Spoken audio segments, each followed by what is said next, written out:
Nabasa natin.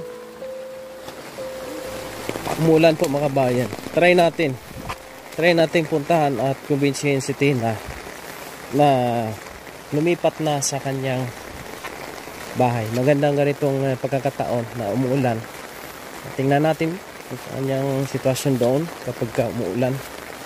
Baka ho ay biglang magbago ang kanyang isip at lumipat na po siya sa kanyang tahanan po mga kabayan. Tiyaga lang at mahabang pasensya para dito sa kanya mga kabayan. Samahan nyo ako. Tingnan natin kung ano ang lagay niya kapag umuulan. So ngayon, meron naman siyang trapal doon, no? Ilagyan natin ng trapal yung kanyang kubo-kubo mga kababayan. Ay, hindi kubo yon, yung kanyang barong-barong.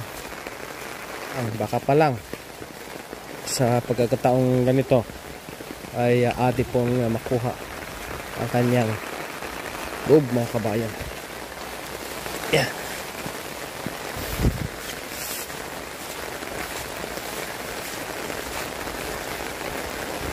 Shoutout sa inyong lahat. Pagdasal po natin mga kabayan na mabilis po natin siyang makuha, matulungan na at mailipat na po siya sa kanyang tahanan.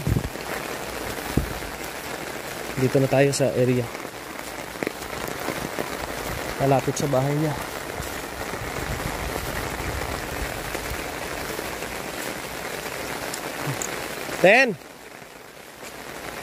Ten?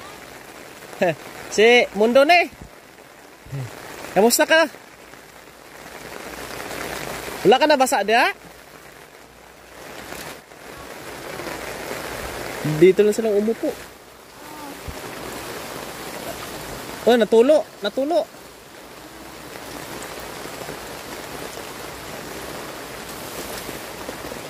Nagkaon ka na? Ano, ayuhon na to niyo? Ayuhon to kay mapundo man ang tubig dire. Lusno. Kahoy. Ha? Way kahoy. Higtan lang nato niyo. Okay na na?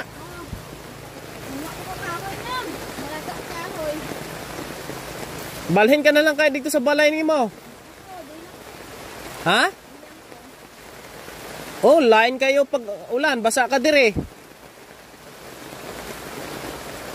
Doon, wala kang problema. Hindi ka mabasa sa ulan. May solar ka pa dito. Ha? May solar ka pa, may kaldero, may bugas. Kumpleto. Napay banig. Napay kumot. Ha? Asa mo ka? Ha? Wala man yun bayad. Wala bayad yun. Asa mo ka paingon? Dire lang kay ulan. Mabasa ka. Tay baylot ang paingong. Imuhan niyo. Ten. Ano paing mo? Ha? Oh, gunitin na lang niyo para makasulod ka si mong balay. Oh. Ibutang lang dia. Sige na. Para pag musulod ka dito. Why? Hindi ah. Sino mag-aaway sa imo doon? Eh, magkatabi man tayo, tupad balay man ta. Ha? Sino hindi? Sino? De, ari na ko de, apinan ta ka. Apinan taman kaya?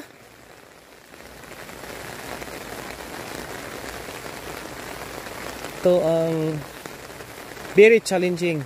Ayan o.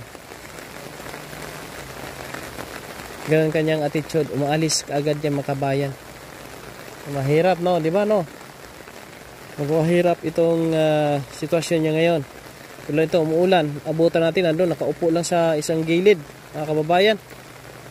Siguro, kaya alam muna natin siya at standby na lang muna itong mission natin dito. Hintayin na lang natin kung kailan siya maging okay at kailan niya gusto tumira doon. At least meron lang bahay na naka-prepared sa kanya mga kabayan. Hindi na natin makausap yun, nandun na. Ikot-ikot yan. Ganun siya, ikot-ikot yan mga kabayan. Mahirap.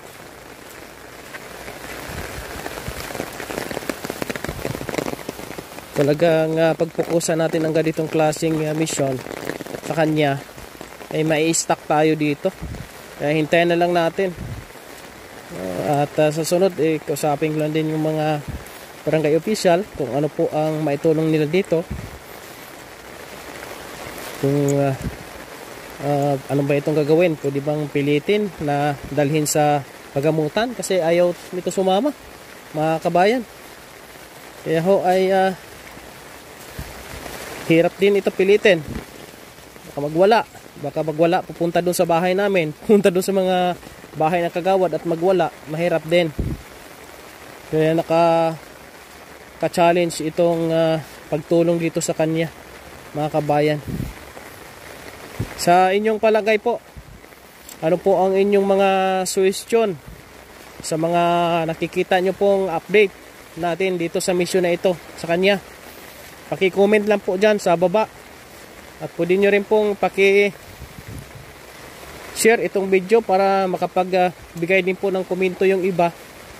At paki-like lang po, no? Follow ang ating page mga kabayan. Yung ating YouTube channel, pwede nyo rin po mabisita. Search nyo lang po sa YouTube, Kuya Raymond Agos. And so, subscribe.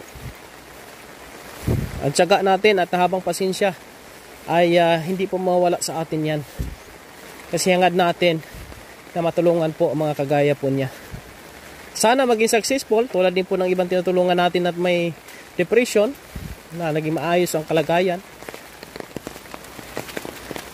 Kaya shoutout sa inyong lahat sa ating mga sponsors, followers, supporters, likers, sharers. Maraming salamat sa inyo lahat. Lagi niyong maaasahan, kaibigan at sandalan, kailanman di nagsawang tumulong sa nangangailangan niyang mga kababayan.